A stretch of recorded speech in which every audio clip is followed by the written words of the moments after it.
Sir माहिती द्या, ज्या पद्धतीनं सायबर गुन्हेगारांना आपण आपल्या शांतीनगर पोलिसांनी पकडलेलं आहे, काय या घटनेची माहिती?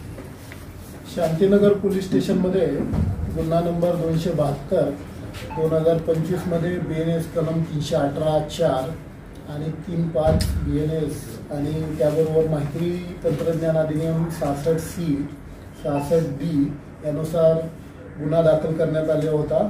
यामध्ये हकीकत अशी आहे की यामध्ये अरबाज शेख नावाचा व्यक्ती आहे, ज्याच्याकडून काही व्यक्तींनी नोकरी देण्याचा बहाणा करून नोकरी देण्याचा आमिष दाखवून त्याला महाराष्ट्र बँकेमध्ये बँक अकाउंट ओपन करण्यासाठी सांगितलं। त्याच्याकडून काही डॉक्युमेंट घेतली आणि त्या डॉक्युमेंटवरून सिम कार्ड वगैरे पण घेतलं। या सगळ्या गोष्टी झाल्यानंतर तो त्याला नोकरी लागेल या आशेवर थांबला। काही दिवसांनी जेव्हा बँकेमध्ये गेला तेव्हा त्यांच्या लक्षात आलं की त्याचं बँक अकाउंट फ्रीज करण्यात आलेलं आहे। तर जेव्हा माहिती घेतली त्यांनी तर त्याच्या लक्षात असं आलं की बँकेमध्ये हे अकाउंट फ्रीज करण्याचं कारण होतं की हे सायबर गुन्हेगारांनी सायबर फ्रॉडची अमाऊंट साठी वापरलं होतं, ट्रान्सफर करण्यासाठी वापरलं होतं। त्यानंतर तो पोलीस स्टेशनला आला आणि याप्रमाणे आपल्याकडे गुन्हा दाखल होता। गुन्हा दाखल झाल्यानंतर या तपासामध्ये आमच्या पोलीस स्टेशनचे Sachin Kuchekar, police constable Deepak Sanap, police constable Rohit Ingale यांनी टेक्निकल डेटाच्या आधारे माहितीच्या आधारे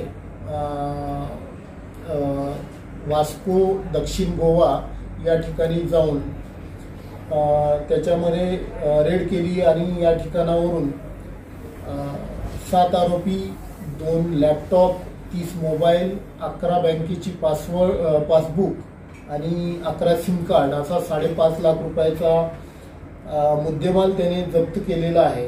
आणि यामध्ये अजूनही मोठ्या प्रमाणावर आणखी रक्कम मिळण्याची शक्यता आहे। सर यामध्ये साधारण किती पीडितांना फसवलं असेल किंवा त्यांची फसवणूक केलेली असेल? आपल्या समक्ष 11+1 12 पीडित दिसून येत आहेत, ज्यांची बँक अकाउंट मिळालेली आहेत। हे पीडित असू शकतात आणि याशिवाय आपल्याकडचा एक असे 12 लोक आहेत। याशिवाय अजूनही असू शकतील। जेव्हा पूर्ण तपास होईल तेव्हा आपल्या लक्षात येईल की किती पीडितांना यामध्ये फसवलं गेलेलं आहे। यांच्यावर काय पहिले काही गुन्हे दाखल आहेत का? सध्या तरी यांच्यावर कुठलेही गुन्हे असल्याचं अद्यापपर्यंत दिसून आलेलं नाही। यांचा पूर्ण डेटा आता सगळ्या पोलीस स्टेशनकडून मागितला जाईल आणि त्यानुसार पुन्हा त्यांच्यावर आपल्याकडे योग्य ती कारवाई केली। किती दिवसाची पोलीस कस्टडी आहे? 25 तारखेपर्यंत आपल्याला पोलीस कोठडी मिळालेली।